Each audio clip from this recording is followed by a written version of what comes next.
Welcome to the goblet squat tutorial. So goblet squats are a fairly simple exercise, but they're a great way to help build good technique for squatting. Especially if someone hasn't been squatting consistently. This is often my way in to teach them how to squat. So let's run through it. First things first, picking the kettlebell up. I find personally the easiest way to pick it up is to deadlift it. So just bend over, grab it and flick it up.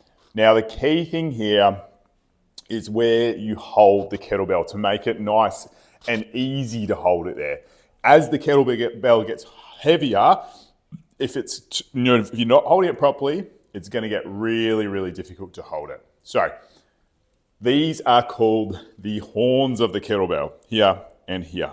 This is the handle, this is the window.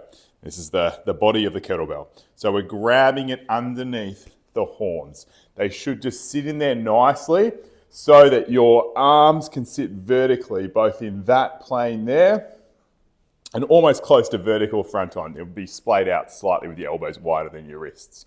But it should just sit in there so that your upper arms are comfortably resting on your ribs. That's a nice, strong, efficient position to hold the kettlebell in. From there, we are going to set up for the squat. Now, everyone has different anatomy, hip anatomy, knee, ankle, etc. So everyone is going to squat differently. I'm a big believer in not having a one dogmatic approach to squatting. So it might take a bit of time for you to find the most comfortable position for you to squat. There are some little things that you can do to see whether you're more likely to be comfortable with your feet turned out versus straight ahead.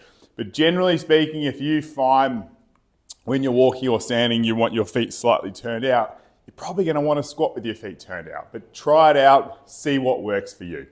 For me, I like my feet slightly turned out. Often my right foot turns out more than my left. That's my natural stance. With the squats, I often try and even it up a little bit.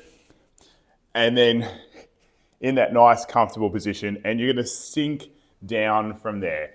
And I always think of roughly aiming my elbows to that fleshy part, the VMO on the inside of the knee there, as a good starting position, and then up from there. Now, sometimes people want to go more between the knees and sink further down. That's fine. One thing, if you find that uncomfortable, might be, as you go down, you're trying to get so deep that you end up sort of leaning forward through your back. So think about chest up as though someone's reading a logo on your shirt in front of you. That should prevent that from happening. So sinking straight down and coming back up again. That, ladies and gentlemen, is the goblet squat. Now you can turn it into a bit of a mobility exercise while you're down there. So you can come and hang out down the bottom and you can rock forwards on one ankle, rock forwards on the other ankle. You can spend time opening the knees apart and rocking up, down. Do whatever feels good. So if you're a bit stiff in the mornings, like I did some squats yesterday, my legs are feeling a bit stiff and tight, spend some time down there exploring it. It's a really good warm-up exercise, especially if your subsequent workout involves squatting. That was the goblet squat tutorial. If you found that helpful, please give my channel a follow so that you can find other tips on there. And if you've got any questions, drop them in the comments below and I will be sure to reply to them.